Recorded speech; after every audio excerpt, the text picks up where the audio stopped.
those examples of the FBI's good work in your opening statement. I think we all appreciated what the FBI has done. My first question is this: would you reopen the Clinton investigation if you discovered new information that was both relevant and substantial? It's hard for me to answer in the abstract. We would certainly look at any new and substantial information. Yeah. In general, and let's impersonalize it, in general, if you discovered new information that was substantial and relevant, you would reopen an investigation, would you not? Again, even in general, I don't think we can answer that in the abstract. What we can say is if any investigation, if people have new and substantial information, we'd like to see it so we can make an evaluation. Okay. Let me give you some examples and mention several new developments that I think have occurred and ask you if you have become aware of them. The first example is what the chairman mentioned a while ago. An employee at a company that managed former Secretary Clinton's private email server said, quote, "I need to strip out a VIP's, very VIP, email address from a bunch of archived emails. Basically, they don't want the VIP's email address exposed to anyone." I assume you're aware of that. I'm aware of that. Okay. The same employee called a new retention policy designed to delete emails after 60 days a, quote, Hillary cover-up operation. And you saw that, did you not? Say the last. I'm sorry, Mr. Smith, I couldn't hear the last. Same employee called a new retention policy designed to delete emails after 60 days a Hillary cover-up operation. Okay. You saw that?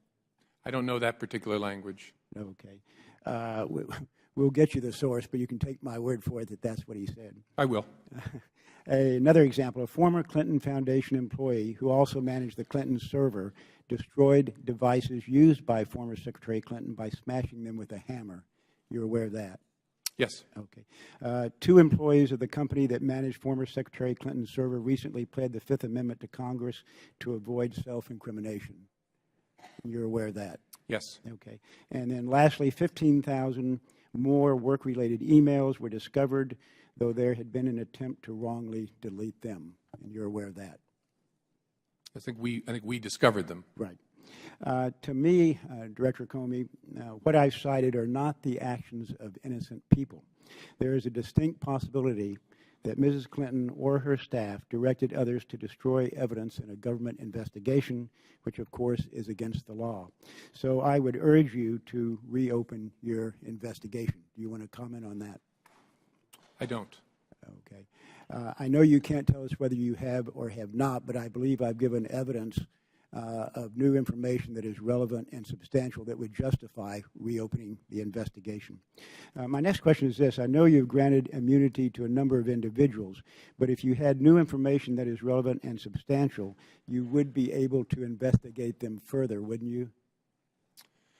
Not to quibble, the FBI doesn't grant immunity to anybody. The Department of Justice is able to grant very different kinds of immunity.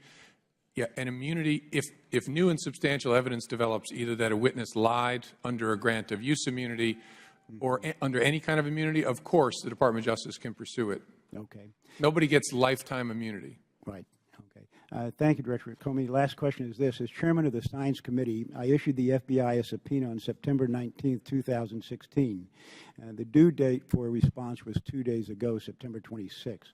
Bureau staff has still not provided the requested information and documents. Yesterday, we pointed out to them that the Science Committee has jurisdiction over the National Institute of Standards and Technology, which sets standards for the Federal Information Security Modernization Act of 2014. I trust you intend to comply with the subpoena. I intend to continue the conversations we've been having about the subpoena. Yeah. As you know, we've made a lot of documents available to at least 6 committees. And the question of whether we should make them available to another committee is something that we're struggling with, but talking to your folks about. To me, there's no struggle. If we have clear jurisdiction which we can demonstrate, it, I think, obligates you to comply with the subpoena.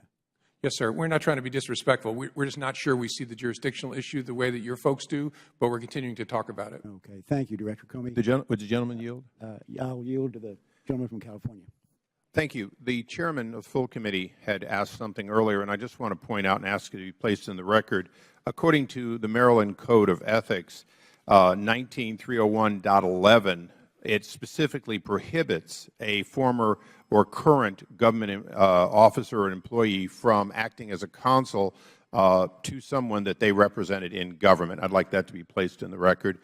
In light of the fact that the Maryland Bar Without has objection, it will be made a part of the record. in light of the fact the Maryland Bar has this prohibition, would that have changed your view of allowing her in and saying you had no authority? I'm not qualified, nor am I going to answer questions about legal ethics in this forum. The FBI has no basis to exclude somebody from an interview who the subject of the interview says is on their legal team. Okay. Thank you, Director Comey. Thank you, Mr. Chairman. Yield back.